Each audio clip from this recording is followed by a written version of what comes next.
Assalamualaikum warahmatullahi wabarakatuh. Waalaikumsalam warahmatullahi warahmatullahi wabarakatuh. wabarakatuh. Selamat siang, salam sejahtera bagi kita semua. Apa kabar semuanya, sehat? Alhamdulillah baik sehat, Ibu.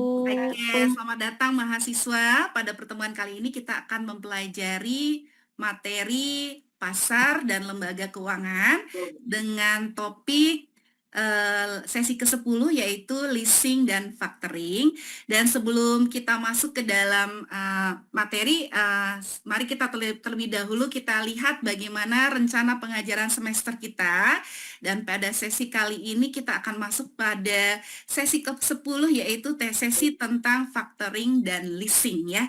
Kita lihat dulu, kita simak dulu rekan-rekan terkait dengan RPS kita teman-teman ya. Jadi RPS kita akan jelaskan dulu terkait RPS nih ya, di mana kita ada 16 kali pertemuan. Kita saat ini sudah masuk ke pertemuan 10 yaitu materi tentang leasing dan factoring, mana kita kemarin di sesi 9 sudah menjelaskan tentang sistem keuangan non bank dan juga kita sudah sama-sama jelang UTS-nya. Jadi rekan-rekan mungkin sudah cek ya nilai UTS seperti apa ya. Selamat nilainya yang sudah bagus gitu ya. Nah, kemudian nanti setelah ini kita akan sama-sama ke sesi ke-11, 12, 13 dan sebagainya. Jadi di sesi ke-10 kita akan belajar tentang leasing dan factoring. Jadi teman-teman akan ngerti nih ya. Biasanya teman-teman udah tahu ya mengenai leasing ya, teman-teman yang biasa beli motor gitu kan ya pakai leasing. Nah, apa tuh leasing? Kemudian apa itu factoring? Nah, kita akan belajar hari ini teman-teman. Terus kemudian setelah ini kita akan belajar mengenai asuransi ya. Kemudian kita juga akan belajar mengenai pegadaian dan credit card atau kartu plastik ya nyebutnya kayak gitu. Terus kemudian kita akan belajar tentang modal venture ya.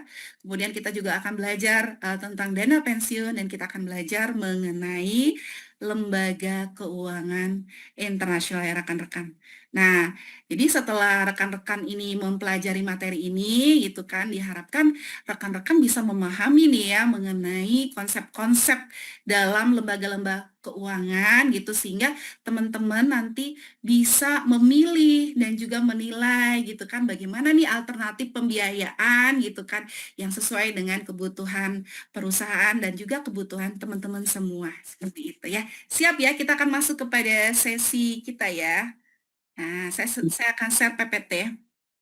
Apakah teman-teman sudah melihat PPT? Sudah Bu. Sudah, teman-teman sudah melihat PPT ya.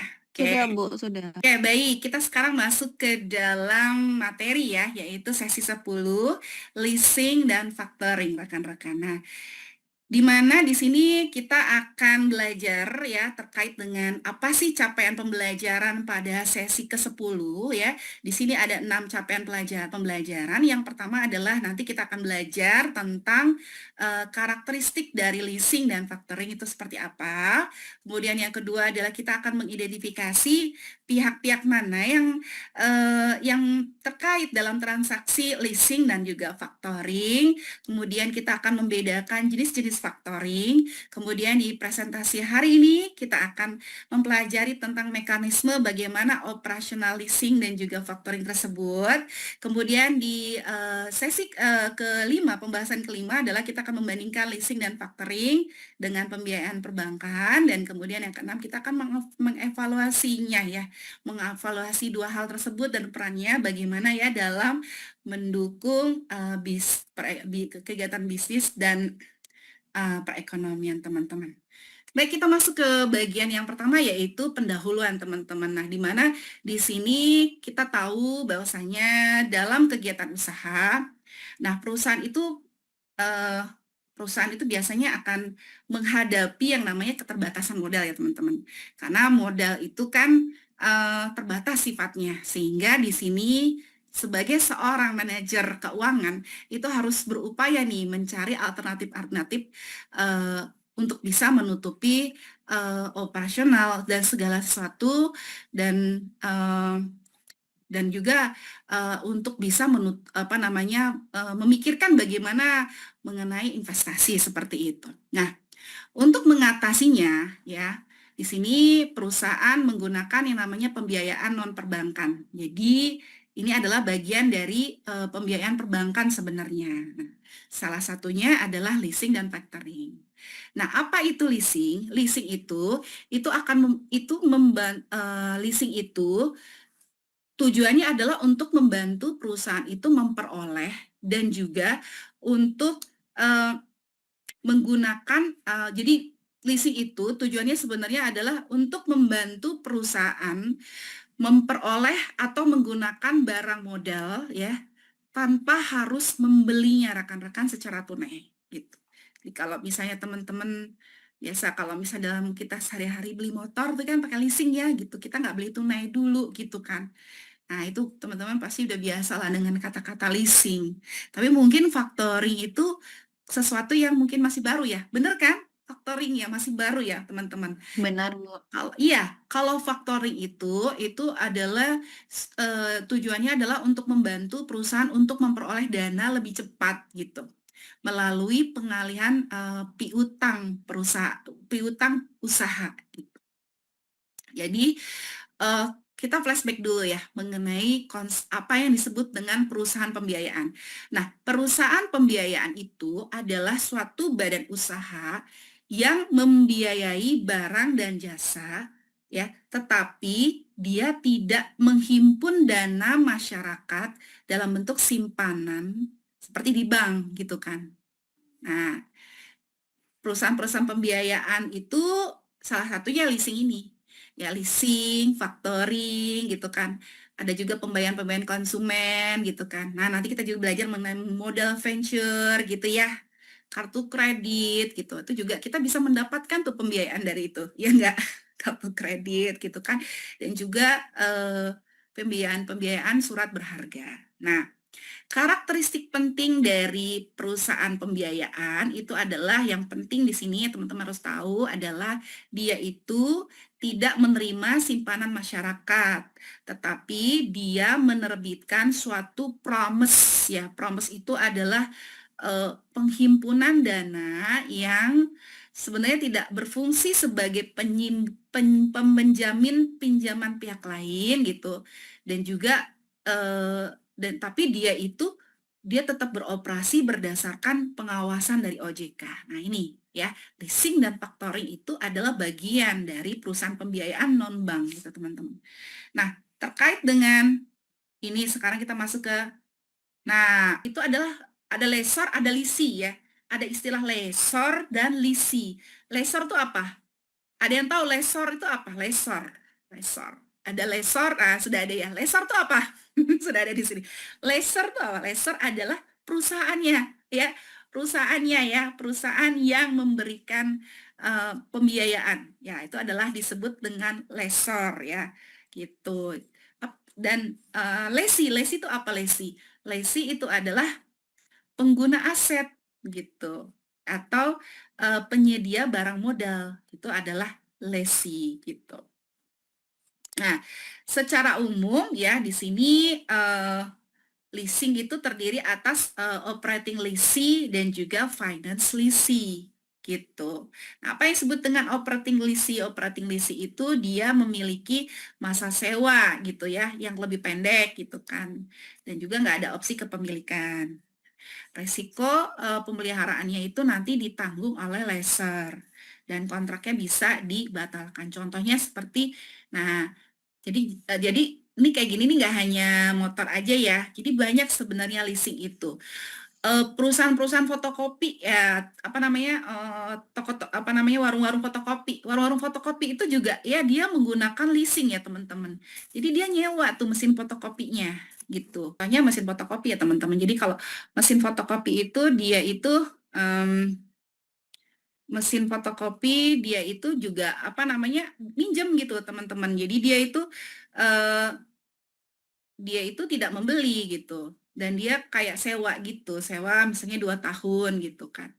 Nah, terus kemudian yang kedua adalah finance leasing. Nah, finance leasing itu dia relatif lebih panjang gitu teman-teman. Nah, jadi kalau finance leasing itu dia akan menanggung operasional dan juga pemeliharaan. Dan finance leasing itu dia punya opsi untuk pembelian aset gitu, serta dan kontraknya itu tidak bisa dibatalkan ya kalau finance leasing. Contohnya apa? Nah, contohnya adalah penyewaan alat berat. Nah, kalau alat-alat berat itu penyewaannya itu lebih panjang waktunya 5 tahun gitu. Dan dia juga punya hak untuk membeli di akhir kontrak. Seperti itu. Kayak seperti taksi ya, taksi Bluebird ya, gitu. Dengar-dengar juga mungkin hampir mirip seperti ini, tapi dia nggak nyebutnya leasing gitu ya. Jadi dengar-dengar katanya kan untuk menggunakan taksi itu, supir itu dia digaji gitu kan ya. Mungkin saya salah gitu ya, mungkin ada gaji-gaji pokok gitu kan, jadi dia bukan komisi gitu kan. Nah, terus kemudian nanti di akhir pemakaian mungkin setelah 5 tahun dia bisa mendapatkan mobilnya itu yang dia bawa gitu. Seperti itu. Nah, itu yang disebut dengan leasing ya. Tadi udah disebutin ya, ada operating leasing dan juga finance leasing ya. Tadi udah disebut. Ya, mohon maaf, ada telepon. Seperti itu teman-teman ya. Terus kemudian kalau kita bicara mengenai mekanisme leasing gitu kan. Gimana mekanisme leasing nih? Mekanisme leasing ini tahapan awalnya adalah di sini lisi memilih dulu barang gitu. Jadi dia dimulai dari lisi ini memilih barang dari supplier gitu kan. Kemudian selanjutnya ya lisi itu akan mengajukan pembiayaan kepada lessor ya. Nah, dari situ si lesornya itu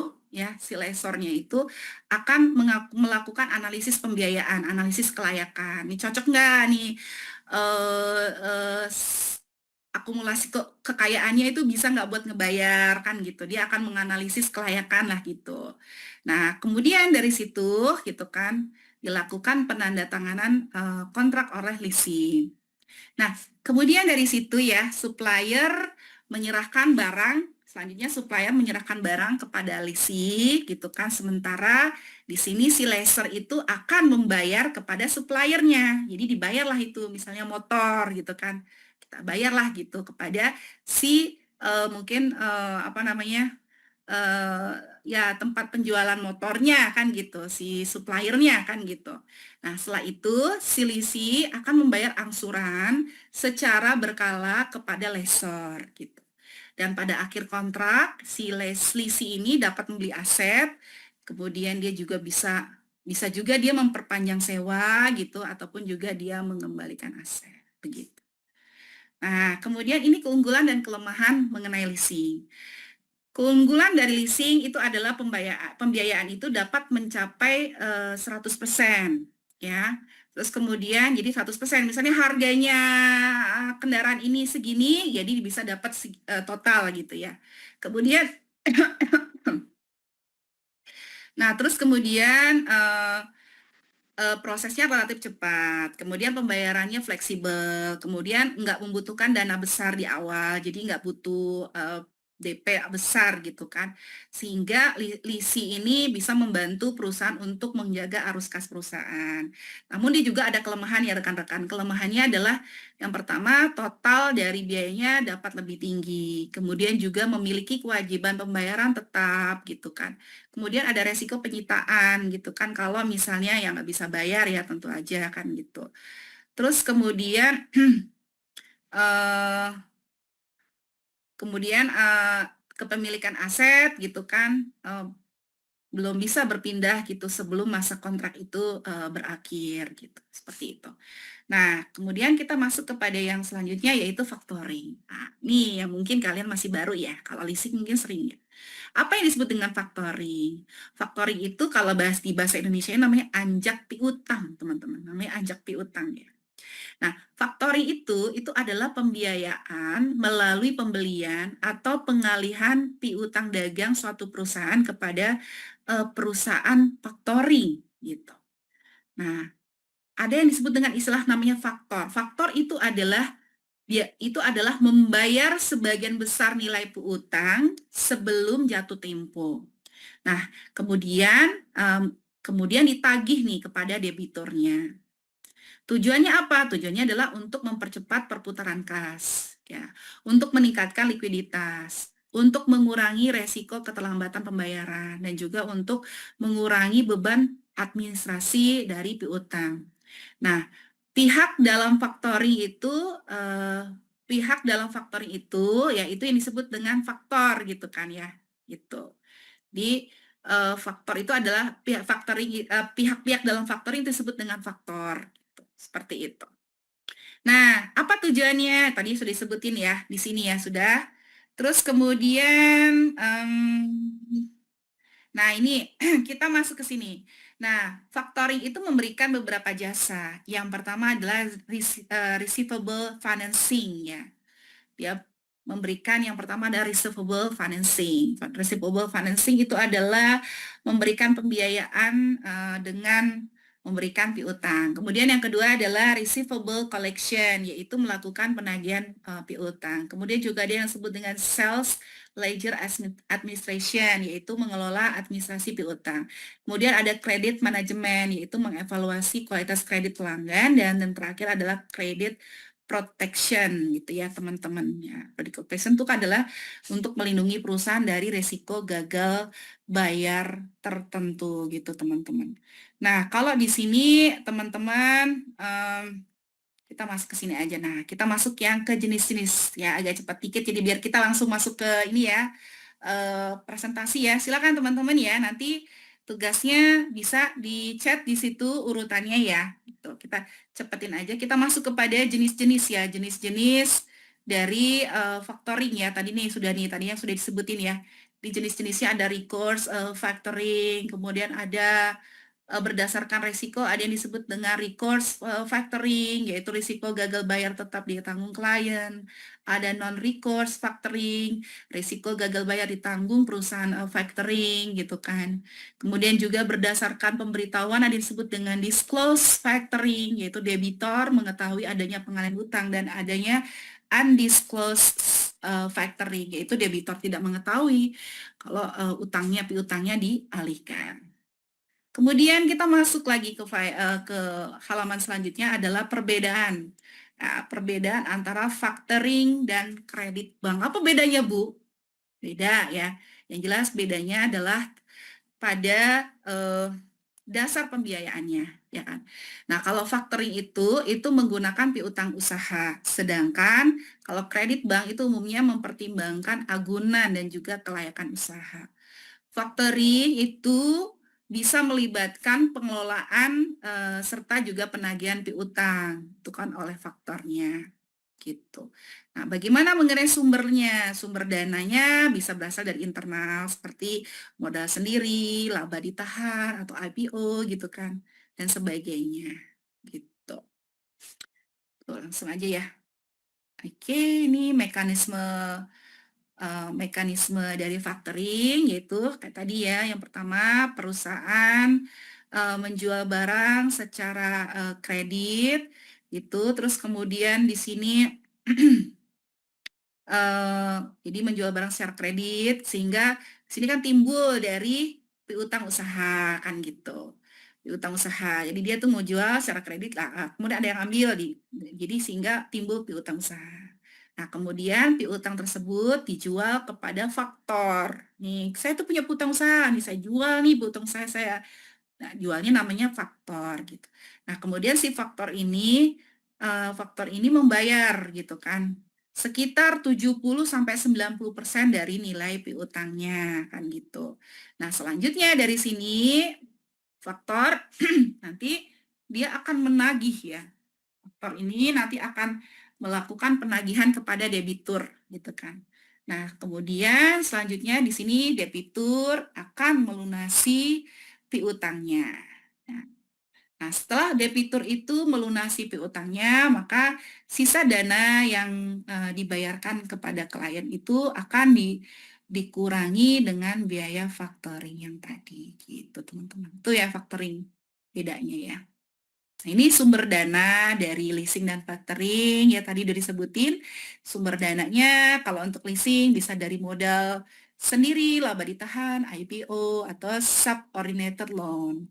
Bisa juga dari pihak eksternal, dari pinjaman bank, obligasi, sindikasi kredit, dan juga pinjaman luar negeri. Nah, kalau factoring itu berasal dari mana? Factoring itu berasal dari factoring fee, service charge, interest on cash advance gitu ya. Kemudian manajemen fee. Nah, stabil dan tingkat suku bunga yang tinggi, perusahaan harus memilih antara leasing, factoring, atau kredit bank.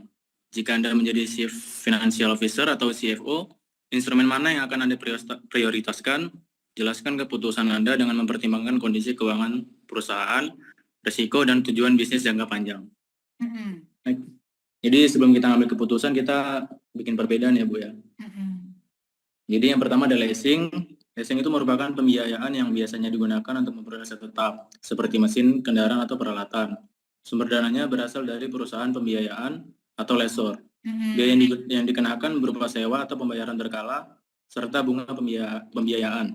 Kelebihan leasing adalah kita tidak perlu melakukan pembayaran penuh di awal. Mas, siapa Andi? Mas Andi nggak usah lama di sini. Ini kamu liatin aja, kan tadi juga udah dijelasin. Sekarang keputusannya apa? Jadi keputusan yang kami Factoring ambil, ya. Oke, kenapa diambil factoring? Ya, jelasin. ya, keputusan yang kami ambil yaitu factoring atau anjak piutang. Karena di tengah kondisi ekonomi yang tidak stabil dan tingkat suku bunga yang tinggi, instrumen yang akan kami prioritaskan adalah factoring atau anjak piutang. Khususnya apabila perusahaan memiliki nilai piutang usaha yang cukup besar dan masih belum jatuh tempo. Keputusan ini didasarkan pada pertimbangan bahwa factoring mampu menyediakan arus kas secara cepat tanpa harus menambah beban utang jangka panjang sebagaimana kredit bank. Dana yang diperoleh dari pencairan piutang dapat dimanfaatkan untuk memenuhi kebutuhan modal kerja, seperti pembayaran kepada pemasok, gaji karyawan, maupun pembiayaan operasional sehari-hari, sehingga aktivitas bisnis tetap berjalan dengan lancar. Bagus. Oke, terima kasih. Oke, terima kasih ya atas masukannya. Jadi sebenarnya ini pertanyaannya nih pengen tahu nih mengenai bagaimana pengetahuan kalian nih mengenai apa produk-produk tersebut gitu ya.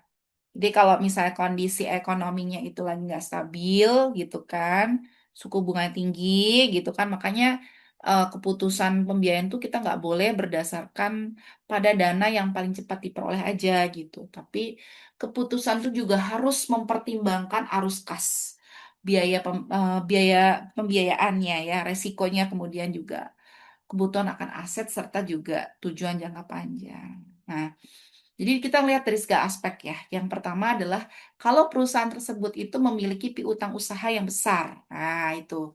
Kalau in case ya, kita lihat ya, perusahaan kita apakah dia memiliki piutang usaha yang besar gitu kan dan juga membutuhkan dana operasional yang cepat gitu. Makanya akan cenderung gitu, saya akan cenderung sebagai CFO, saya akan cenderung membeli factoring sama kayak kamu ya. Nah, kenapa? Karena factoring itu memungkinkan perusahaan untuk memperoleh dana piutang jatuh tempo gitu. Kenapa? Ya kalau factoring ini ya pilihan yang tepat ya karena perusahaan kan ingin memperbaiki likuiditasnya kan tanpa menambah utang secara langsung gitu di bank. Namun di sini perusahaan harus menghitung nih biaya factoringnya dan juga memilih piutang dari pelanggan yang berkualitas gitu kan agar resikonya itu dapat terkendali. Namun gitu di sisi lain gitu kalau kita lihat perusahaan itu membutuhkan aset yang produktif seperti kendaraan mesin atau peralatan-peralatan operasional gitu, saya justru malah akan memilih leasing gitu. Kenapa? Karena leasing ini akan membantu perusahaan memperoleh aset tanpa mengeluarkan dana tunai yang besar pada awal pembelian gitu. Nah, dalam kondisi suku bunga tinggi, malah leasing ini malah justru akan menjadi pilihan yang aman gitu. Apabila angsurannya disesuaikan dengan kemampuan arus kas. Bisa kita setting begitu. Dan juga aset gitu, sehingga benar-benar mampu untuk menghasilkan pendapatan gitu.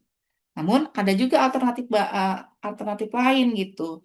Alternatif lain adalah di luar itu ya bisa menggunakan kredit bank gitu kan. Nah, tapi dengan catatan ya, perusahaan itu harus memiliki kondisi keuangan yang sehat gitu. Kemudian punya agunan ya yang memadai dan juga dia juga tentu saja dikasih penawaran gitu kan dengan suku bunga yang kompetitif gitu. Tapi pada saat suku bunga tinggi, kredit bank gitu kan malah harus digunakan secara selektif gitu. Kadang beban bunganya itu bisa menekan laba dan juga meningkatkan resiko gagal bayar kan jadinya gitu. Jadi keputusannya adalah ya saya ngikuti gitu kan. Saya akan melihat ini, akan melihat apa namanya kondisinya gitu. Tapi kalau saya dipaksa dipaksa banget gitu untuk memilih satu dari instrumen kebutuhan, saya akan sama dengan kamu ya. Saya akan memilih factoring gitu kan, karena dia akan mempercepat kas dari piutang gitu kan. Gitu. Oke, terima kasih ya atas jawabnya. Terima kasih banyak atas kehadirannya. Ya, nanti kalian lihat ininya, adlinknya. Kita bentar lagi juga UAS. Mudah-mudahan sukses ya UASnya. Doakan. Mari kita foto. Slide ada dua slide. Slide pertama.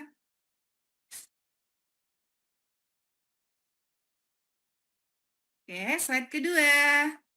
3, 2, 1. Cekrek-cekrek.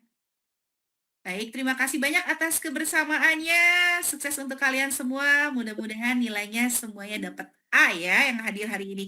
Saya akhiri. Assalamualaikum warahmatullahi wabarakatuh. Selamat sore. Sampai jumpa. Sore. Sehat-sehat.